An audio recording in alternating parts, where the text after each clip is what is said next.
So today I would like to talk about the most common nonprofit management problems and how to solve them.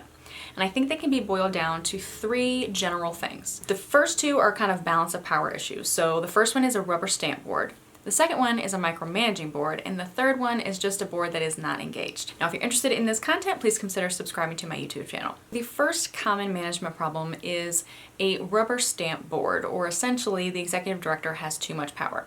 And the solution to this is creating an accountability process and an evaluation process for the executive director. I previously served on a board where this was the scenario. We had an executive director that was good, but she really was hesitant and averse to change. She didn't want to really get out there and fundraise, which was kind of her number one job. You know, the board liked her and didn't really want to ruffle any feathers. So as just me as an individual, it was pretty hard to stick my neck out there and really do anything. To get this solution, you really have to band together as a group.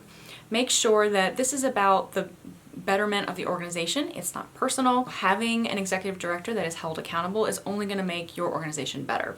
And that's really what the message needs to be. If you happen to be the executive director in this scenario, I know a lot of times you can kind of tap who the next board president is going to be.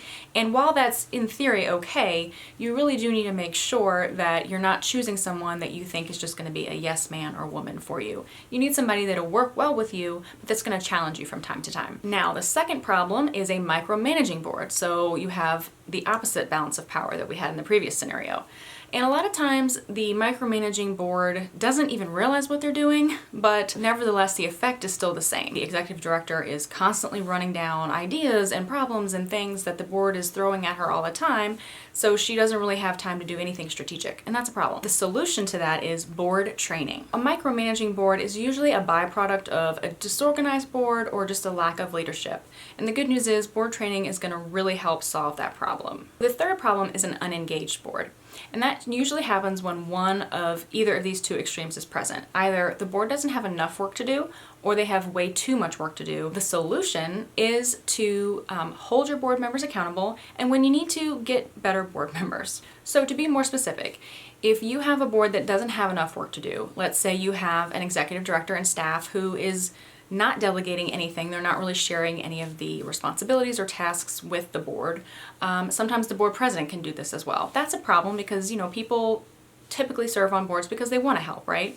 So give people, you know, a healthy amount of work to do so that they can feel like they are truly, you know, giving back to your cause. In the other scenario, when the board has too much work to do, I find this is frequently a problem when, you know, it's a small nonprofit and you don't have an executive director and you don't have paid staff. Really, the solution to that is either A, try to raise money to hire someone, or B, get more volunteers.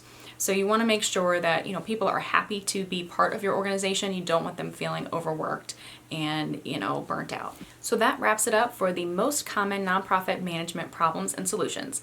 I hope you found this video helpful. And if you did, please consider subscribing to my email list in the link below, and be sure to let me know in the comments what other videos you would like to see in the future.